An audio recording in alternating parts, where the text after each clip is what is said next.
Alright, on today's video for BD DIY, we're going to replace our wood stove gasket. Stay tuned.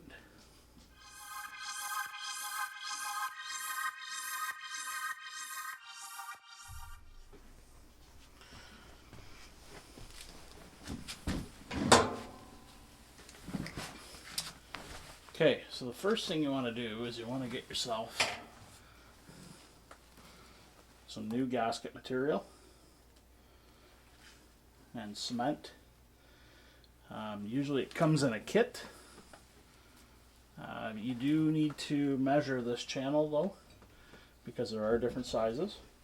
So you need to measure the channel, make sure you get the appropriate size. Once you have the appropriate size, basically take a flathead screwdriver and we're going to yank this out. And you can see that's coming out of there fairly easily. This really probably should be done, if not every year, probably every couple of years anyway. It is a bit of a messy thing. This is fiberglass, so certainly wouldn't hurt to wear a mask. And then we just want to go in here and we want to scrape out any of the loose stuff, because we want to be able to put that cement in there and get the cement to stick to the cast iron door on the wood stove. So.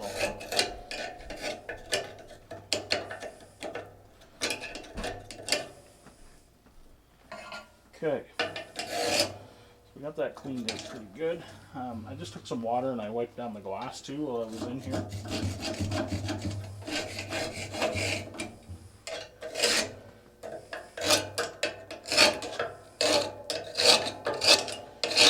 If it's really sticking in there, you could always take a wire brush to it and wire brush those channels out. Mine's pretty decent, so I'm just gonna take a paper towel and kind of wipe out the crevices here. Try not to breathe this stuff in too much if you can help it. It is pieces of fiberglass. So if you are going to wire brush it, I certainly would recommend putting a mask on. Okay, so that's that. Now what we need to do is start on the other part here. Just going to give it a quick wipe as well.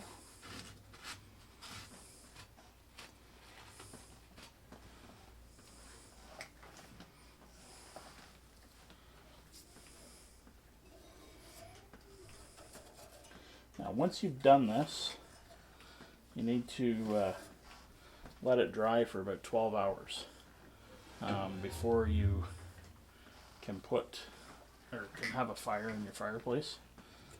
It needs 12 hours to set properly.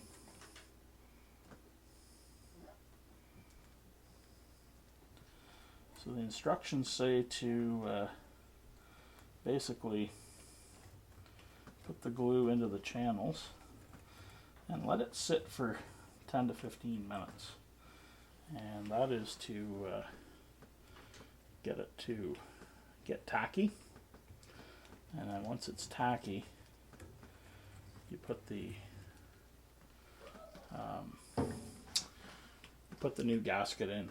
So we'll let that sit there. Give this some glue in here. Now this does run a bit, so you're going to want to put something down on your tiles. You don't want it to. The other thing you can do is you can take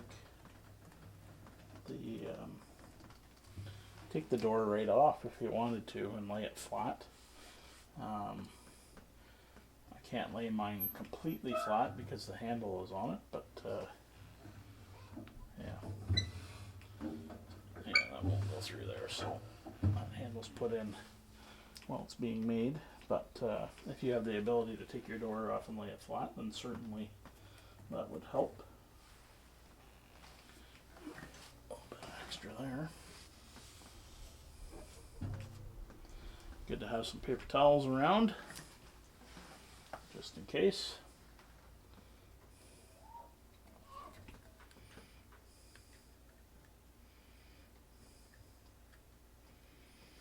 It is quite runny, so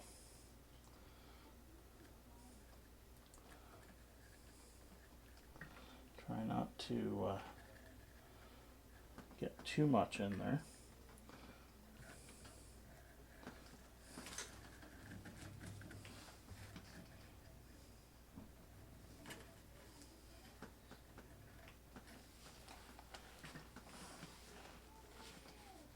Wipe that up a little bit.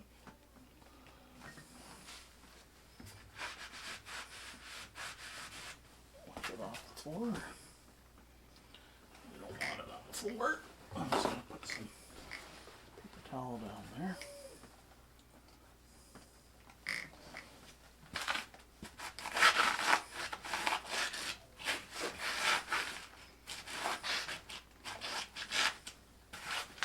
A bit of water here just in case. For just that reason.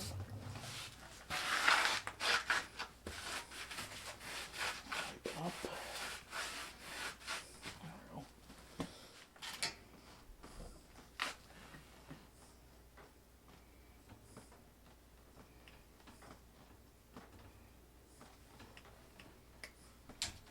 So what I find is the best way,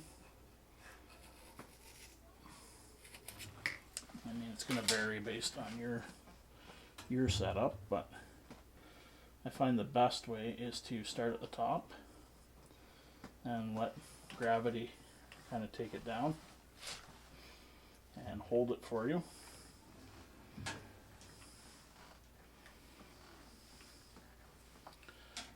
Turn this side up, I guess. Oops.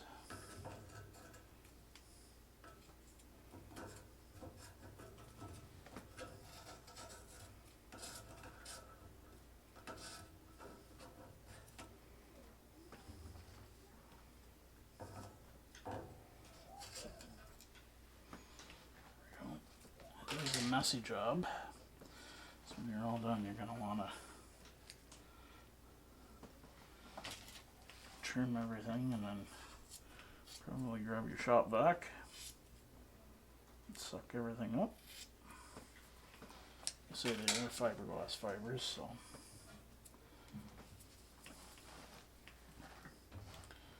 so that's good. That's sitting in there. Okay, let's start over here. I'm going to leave it a little bit longer than what I need it.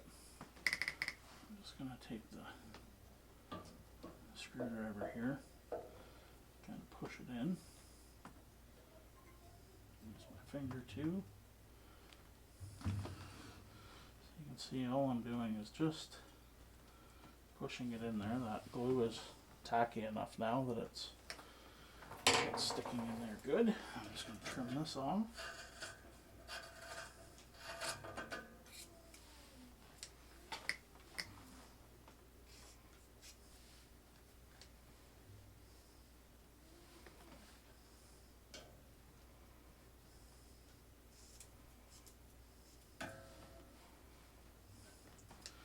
Okay, get that pushed in.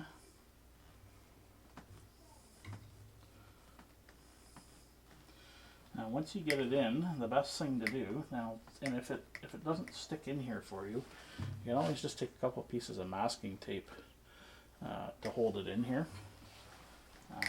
But if it doesn't stick in for you,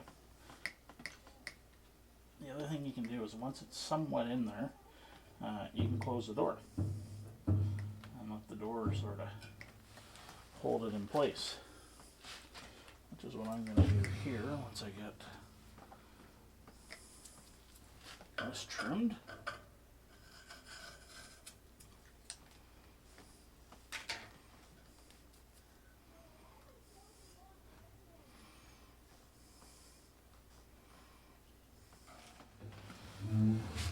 Just going to close the door here now. stick in there good. You can tell it's now hard to close the door, and it wasn't before, so that's a good thing. That means that it's definitely working. Bring it around so you can see that.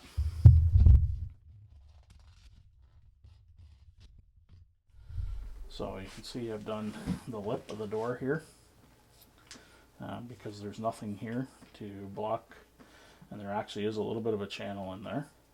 And then I've also done the back side of this door, and it sits, this piece here is what pushes in on that. So when we close this now, it's a little bit harder to close it. However,